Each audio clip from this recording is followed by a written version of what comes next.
So during the weekend, there was an event that took place in Arizona, USA, wherein all the big names in the bully world gathered at one place. Actually, it was an invite only event that gathered the biggest names in the bully world. When I say big names, these are the names that are internationally recognized, names that have been at the top of the food chain, and names that have been part of this game ever since.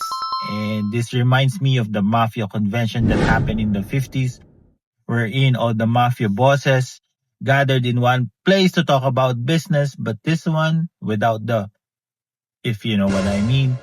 And this just shows you that everyone in the bully game is maturing and getting along fine. It just shows us that there are plenty of bags to go around, so we don't need all the drama and that beef, and we can just all get along. What do you think?